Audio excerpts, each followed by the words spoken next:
Hello সবাইকে, কুসুমস ব্লগে সবাইকে স্বাগত। আমি আবার একটা নতুন ব্লগ নিয়ে চলে এসেছি। দেখতেই পাচ্ছ এটা আমার বাড়িতে। তো এখানে সম্বিত চলে এসেছিলো আমার বাড়িতে। তার আগে আমি সকালেই চলে গিয়েছিলাম। তো এই যে আমার বোনকে দেখতে পাচ্ছ। তো আমরা সবাই মিলে বসে আড্ডা মারছিলাম। তারপরে এটা ছিল আমার একটা রেডি হওয়ার ভিডিও। তো আমি একরকমভাবে একটা রেডি হয়ে নিলাম। তো কারণ আমাদের যাওয়ার ছিল মেলাতে। তো এই যে আমরা দুজনে রেডি হয়ে গেছি। এটা ছিল আমার পয়লা বৈশাখের জামা। পয়লা বৈশাখে আরও 4টে জামা হয়েছে, তাই অলরেডি আমি এটা আগেই পরে নিয়েছি।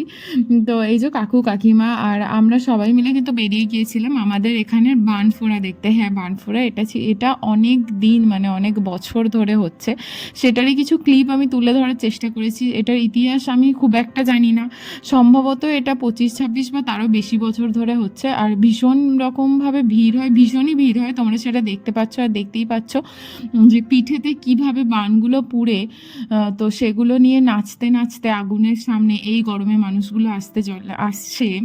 এটা মানে ভীষণই অবাক হওয়ার একটা বিষয় যে পিঠেতে যখন এই ত্রিশূল মতোগুলো বা বানগুলো যে ফোড়া হয় সেগুলোতে কিন্তু একটুও রক্ত বেরোয় না বা একটুও কষ্ট হয় না।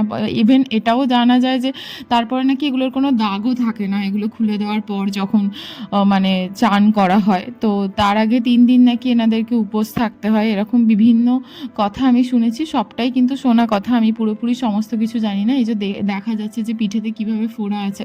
তো ফোড়ার সময়ের ভিডিও আমার কিছুটা আছে, কিন্তু এতটাই ভিড় হয়েছে আমি সামনে যেতে পারিনি। এই যে এখানের মন্দির, এখানে পঞ্চাননতলা মন্দিরে যেখানে বান ফোড়া হচ্ছে, আর এখানে ঠাকুর তো ভীষণই জাগ্রত, সেটা নিয়ে কোনো কথা হবে না। আর দেখতেই পাচ্ছ ভীষণ এত লোকের ভিড় আর এত ক্যামেরার মাঝখানে আমি আর সামনের দিকে যেতে পারিনি। তবে যেটুকুনি দেখতে পেরেছি সেটুকুনি আমি তুলে ধরার চেষ্টা করেছি। আর এই যে এখানের বাবা পঞ্চানন্দ, তো এখানেই আমরা মেলায় চলে গিয়েছিলাম। আর এখান থেকে তারপরে ওই কয়েকটা বান দেখে ফিরে এসেছিলাম। প্রায় 18টার মতো নাকি শুনেছিলাম বান হয়েছে, জানি না কত। তো তারপরে আমরা বাড়ি এসে খাওয়া দাওয়া করে নিয়েছিলাম, বছরের শেষ খাওয়া দাওয়া। এই যে ঘুম পেয়ে গেছে একজনের, হাই তুলছেই দেখা যাচ্ছে। তো এখানেই ভিডিওটা আমি শেষ করিনি, পরের দিনে আর একটা ক্লিপ আছে যেটা হচ্ছে আমাদের বাড়ির সামনেই পুকুর আছে। এই পুকুরে সম্বিত স্নান করে নিচ্ছিল, সাঁতার কাটছিল। ও বলছিল চলো আমার একটু ভিডিও করবে, তো আমি ওর সাঁতারের একটু ভিডিও করে নিচ্ছিলাম। আর পরের দিন ছিল পয়লা বৈশাখ। তো পয়লা বৈশাখের শুধু সাঁতারের ভিডিওটুকুই আছে আর এই খাওয়ার ভিডিওটুকু। তারপরে আমি শ্বশুরবাড়ি চলে এসেছিলাম।